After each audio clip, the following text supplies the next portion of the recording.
Welcome to the GPX tutorial series. The language in this video has been translated using AI translation via HeyGen.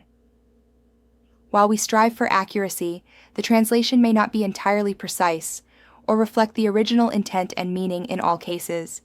We appreciate your understanding as we work to make this content more accessible through AI-assisted translation. Bienvenue dans la série de tutoriels GPX. Le langage utilisé dans cette vidéo a été traduit grâce à l'IA, traduction assistée par ordinateur, de HeyGen. Malgré nos efforts constants d'exactitude, il est possible que la traduction ne soit pas toujours exacte ou ne reflète pas le sens initial.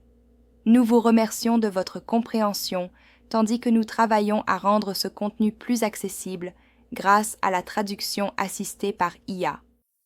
Bonjour, bienvenue dans ce tutoriel très détaillé sur l'IVVC de GPX. Qu'est-ce qu'une IVVC? C'est une fonction mathématique qui met en corrélation un profil de dissolution in vitro avec une réponse in vivo, comme un profil de concentration plasmatique en fonction du temps. Dans GastroPlus, vous pouvez utiliser les méthodes mécanistiques qui déconvoluent la dissolution in vivo en fonction du temps. Vous pouvez utiliser une méthode traditionnelle comme Lou Riegelmann qui déconvolue la biodisponibilité in vivo selon le temps, ou une méthode indépendante du modèle comme la déconvolution numérique. Les fonctions de corrélation dans GastroPlus sont linéaires, polynomiales, loi de puissance, ainsi que les méthodes de décalage et d'échelle temporelle. Une fois développée, une fonction IVIVC peut être utilisée pour prédire le profil de concentration plasmatique en fonction du temps pour une variante de formulation différente ayant un profil de dissolution in vitro différent. Aujourd'hui, nous allons parler de cet exemple de valproate de sodium. Sur le côté droit, nous avons les données in vitro pour 5 variantes de formulation: lente, légèrement lente, moyenne, légèrement rapide et rapide. Et nous avons les profils de concentration plasmatique en fonction du temps pour chacune de ces variantes de formulation sur le côté gauche. C'est une exigence pour construire une IVIVC. Évidemment, vous avez besoin des données de dissolution in vitro et des données de concentration plasmatique in vivo. Alors avec cela, ouvrons GPX et commençons. Nous avons donc GastroPlus ouvert ici. Ouvrons un projet. Laissez-moi cliquer sur Parcourir. Et mon projet se trouve dans mon dossier Training Video IVVC valproate. Nous allons donc l'ouvrir et vous pouvez voir que le projet est chargé. Jetons un rapide coup d'œil aux données in vitro pour ces enregistrements ici. Nous avons pré-créé tous les enregistrements pour ces 5 formulations. Nous allons d'abord examiner les données observées. Encore une fois, vous avez besoin à la fois des concentrations plasmatiques et des données in vitro pour chaque formulation. Regardons d'abord les données d'exposition qui contiennent les concentrations plasmatiques. Sélectionnez ici le comprimé à libération lente. Vous pouvez faire défiler vers le bas et voir que nous avons déjà saisi le profil temps-concentration pour la formulation à libération lente. En ce qui concerne la dissolution in vitro, vous pouvez sélectionner le type de données, choisir la libération par dissolution in vitro, puis à nouveau sélectionner le comprimé à libération lente pour le nom du groupe. Vous pouvez faire défiler vers le bas et voir que nous avons la fraction libérée au fil du temps. Et si je clique sur le panneau des distributions ici, vous pouvez voir que nous avons déjà créé les paramètres de Weibull pour la libération in vitro, c'est-à-dire c'est la courbe rouge ici, basée sur ces paramètres d'échelle de temps et de forme. Nous avons donc fait cela pour chaque formulation. Nous n'avons pas le temps de le faire manuellement, alors gardez à l'esprit que nous avons déjà pré-créé tous ces enregistrements ici. Passons aux formulations de dosage. Nous avons créé des comprimés à libération contrôlée pour chacune de ces formulations: rapide, modérée, légèrement rapide, légèrement lente et lente. La voie d'administration est orale. Il s'agit d'un comprimé intégral à libération contrôlée et il est administré dans l'estomac.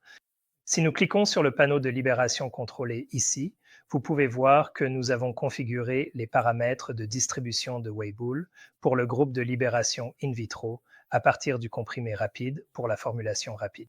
Encore une fois, vous devez faire correspondre le profil de dissolution in vitro avec la formulation réelle sur laquelle vous travaillez en utilisant cette saisie à libération contrôlée ici. Nous avons créé cela pour chacune de ces formulations ici. En termes de physiologie, nous avons un sujet moyen de 82 kg pour cette série de simulations. Nous avons créé des enregistrements, tous deux avec une pharmacocinétique compartimentale, Dans l'onglet pharmacocinétique, vous voyez ici une pharmacocinétique à 2 compartiments pour le valproate de sodium. Cela a été créé avec pK+ dans GPX. Nous disposons également d'un modèle PBPK pour le valproate de sodium utilisant les coefficients de partage tissulaire par défaut de Loukachova pour les tissus à perfusion limitée et nous utilisons aussi FUP multiplié par le DFG pour la clairance ici, car ce composé est éliminé spécifiquement par voie rénale. Et ensuite, si nous allons dans simulation, vous pouvez voir que nous avons mis en place une simulation à la fois pour le modèle PBPK et la pharmacocinétique compartimentale. Ainsi, vous pouvez voir en bas de la liste des simulations ici que nous avons une version COM-PPK de chaque simulation. Et puis au-dessus, nous avons la version PBPK qui correspond simplement aux simulations sans COM-PPK ajoutées au nom de l'enregistrement ici. Nous allons maintenant lancer une simulation pour avoir une idée de ce que nous observons ici. Choisissons le comprimé CR500 mg à libération prolongée. Pour commencer, cliquez sur « Exécuter ». Ceci montre une prédiction de la pharmacocinétique in vivo simplement à partir de la dissolution in vitro qui détermine la vitesse d'entrée du médicament se dissolvant dans la lumière intestinale, puis, par la suite, la perméabilité à travers l'intestin et l'arrivée dans la circulation systémique produisent la courbe pharmacocinétique que vous voyez. L'étape suivante sera d'établir une IV-IVC pour ces données. Pour ce faire, vous irez dans le panneau de droite où se trouvent les modules et sélectionnerez IV-IVC+. Maintenant, l'étape suivante est d'établir une IV-IVC pour la pharmacocinétique compartimentale selon la méthode Lou-Rigelmann.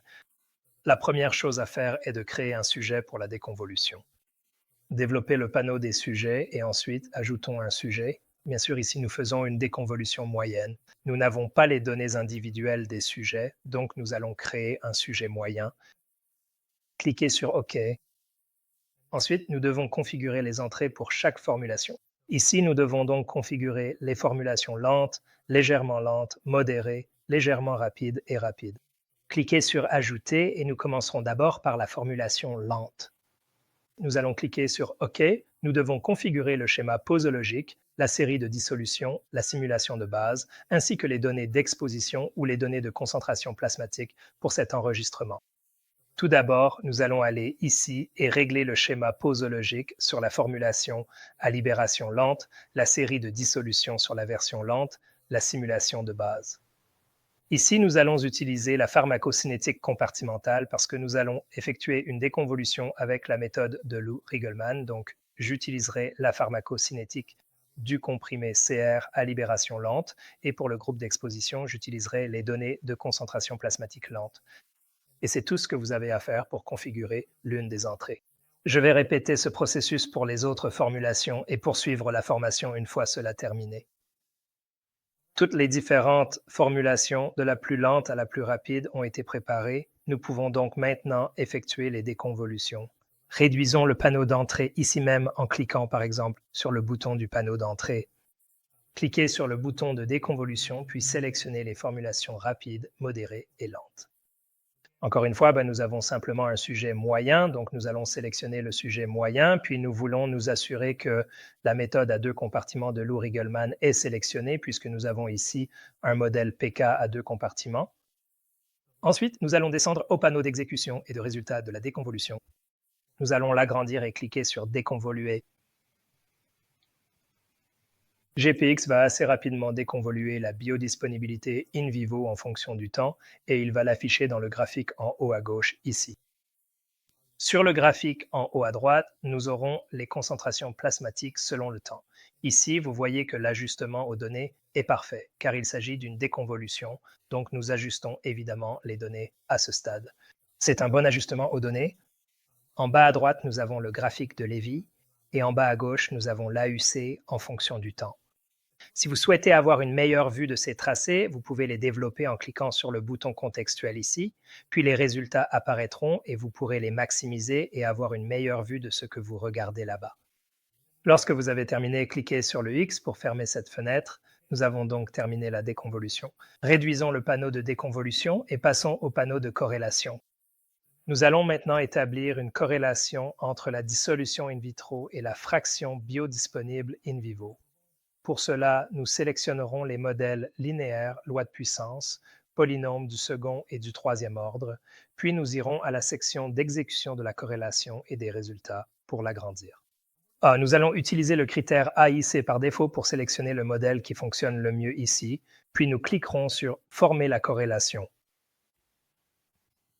Ici, vous voyez que le modèle du second ordre offre le meilleur AIC, qui est le plus bas ici. Et si nous faisons défiler vers le bas, vous voyez un graphique de la libération in vitro sur l'axe X par rapport à la fraction de biodisponibilité sur l'axe Y.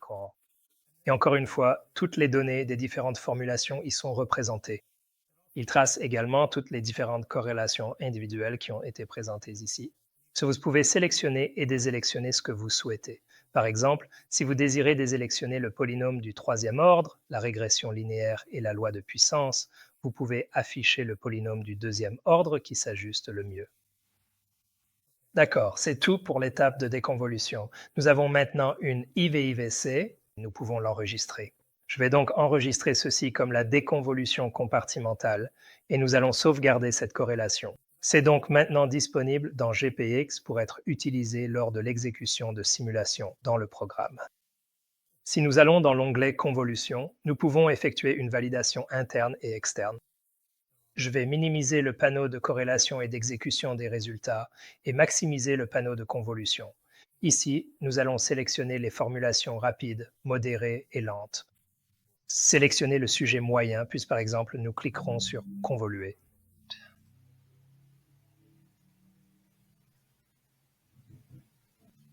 Et donc, ce que nous faisons maintenant, c'est essentiellement utiliser la corrélation IVIVC que nous venons de construire et relancer les données qui ont servi à établir cette IVIVC à travers la corrélation afin de réaliser la validation interne ou la prédiction de l'erreur.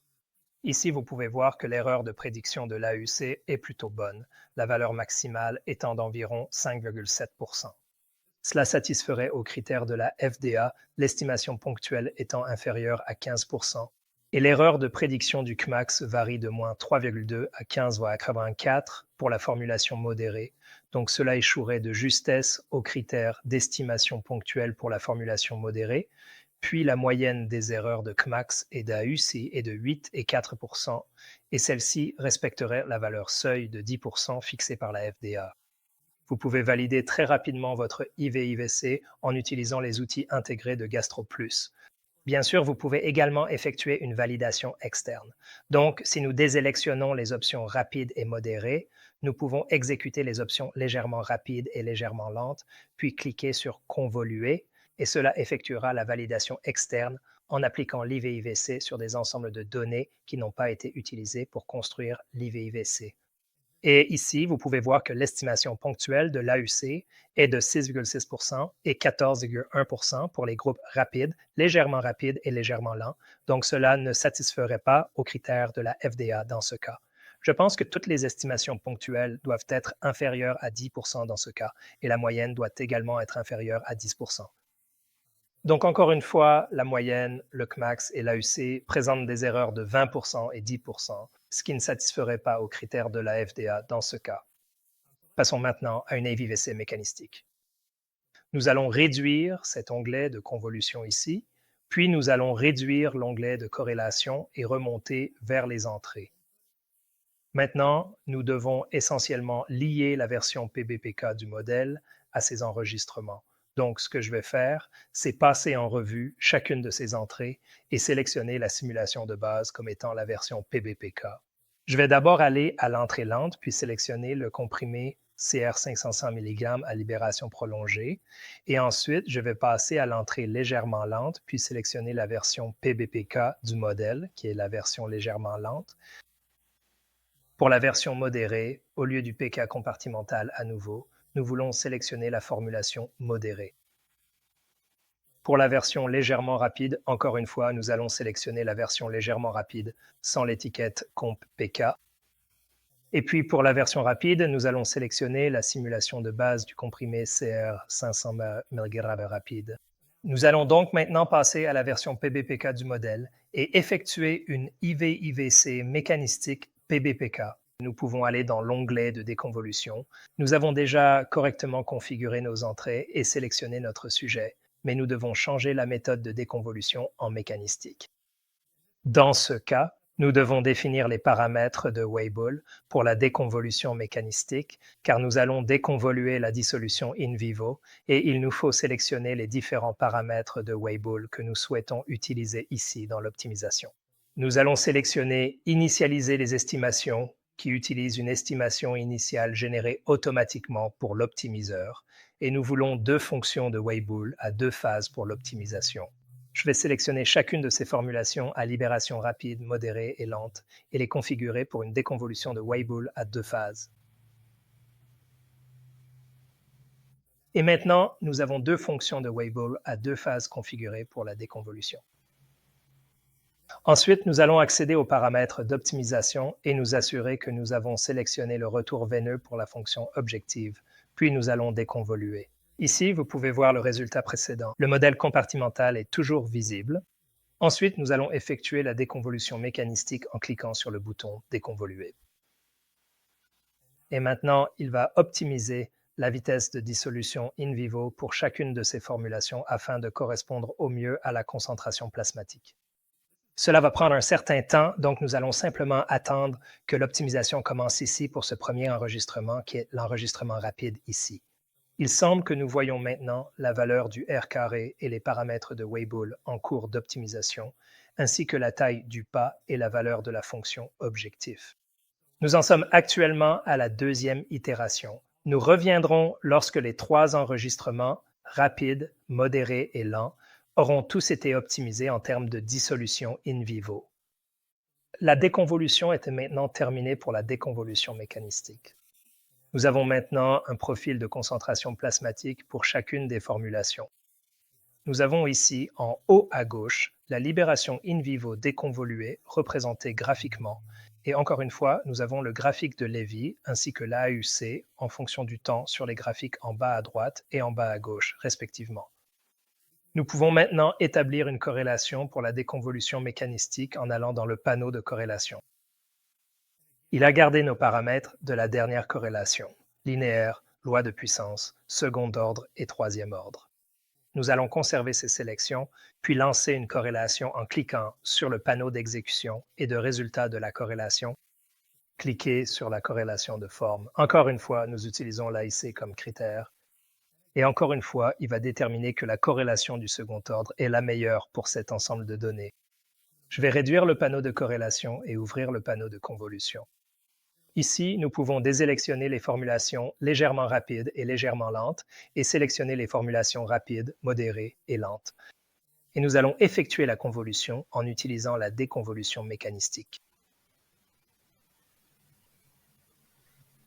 Faites défiler vers le bas et vous pouvez voir ici que les estimations ponctuelles pour l'ASC et la Kmax sont toutes inférieures à la limite de 15% pour les critères de la FDA. Je pense que l'erreur la plus élevée pour l'AUC est d'environ 6,6%. La valeur la plus élevée pour le Kmax est d'environ 11,5% et les erreurs moyennes du Kmax et de l'AUC sont respectivement de 7,7% et 3,8%. Donc, cela satisferait aux critères d'erreur ponctuelle de 15% et d'erreur moyenne de 10% pour le Kmax et l'AUC exigés par la FDA pour la validation. Bien sûr, nous pouvons également effectuer une validation externe. Sélectionnons la formulation légèrement plus rapide et légèrement plus lente, puis nous effectuerons la convolution. Et dans ce cas, nous respectons l'erreur de Kmax de 6,8% et 10%, et l'une des formulations respecte l'estimation ponctuelle de l'AUC à 8,2%, mais l'autre est un peu élevée à 3,26%. Et l'AUC moyenne est juste hors de la plage, donc peut-être que si nous faisions tourner la déconvolution un peu plus longtemps, l'optimisation, nous obtiendrions peut-être des résultats légèrement meilleurs, ou peut-être qu'en utilisant une fonction objective différente, nous pourrions juste franchir la ligne d'arrivée ici et satisfaire aux critères de la FDA. Cependant, cela montre des résultats bien meilleurs que la déconvolution compartimentale, c'est certain. Nous pouvons enregistrer cette IVUC. Revenons à l'analyse de corrélation et à ses résultats, et cette fois, nous appellerons cela la déconvolution mécanistique IVVC, puis nous enregistrerons cette corrélation. Dans les messages, vous verrez simplement qu'il vous indique que vous avez enregistré cela dans la base de données ici et que cela pourra être utilisé à l'avenir. Laissez-moi vous montrer très rapidement comment vous utiliseriez cette IVIVC pour une formulation différente. Sous l'onglet Dosage, regardez les formulations et vous verrez que nous avons ici une formulation test. Utilisons l'IVIVC que nous avons développé pour lancer une simulation pour cette formulation test. Pour appliquer la IVIVC à cette formulation test, il vous suffit d'aller dans le panneau Libération contrôlée ici.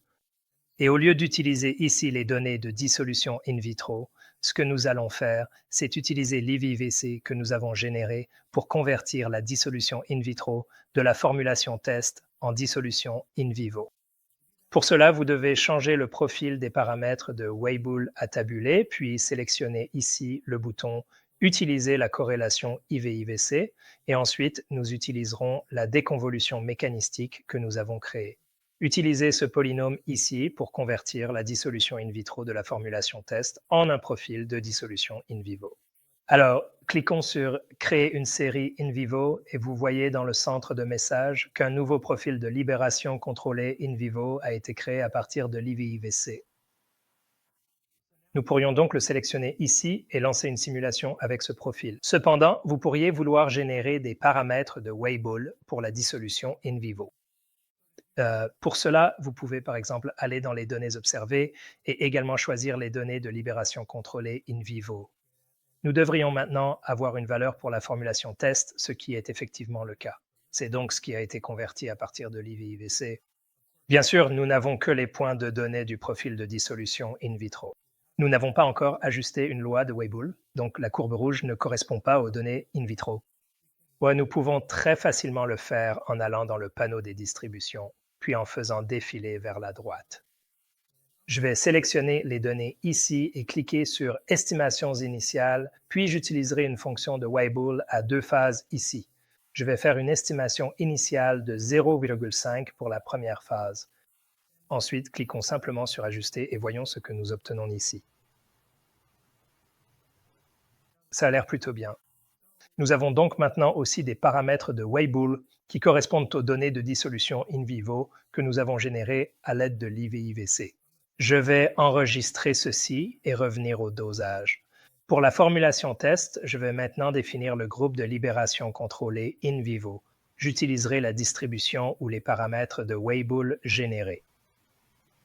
Maintenant, je peux aller dans l'onglet Simulation, aller à la formulation test, puis lancer une simulation basée sur les données de dissolution in vivo que nous avons générées à partir de l'IVIVC. Alors, cliquons sur « Exécuter ». Et c'est ainsi que nous pourrions prédire une nouvelle formulation à partir d'une IVIVC que nous avons développée sur un ensemble de données existants. Voici comment nous contacter si vous avez des questions.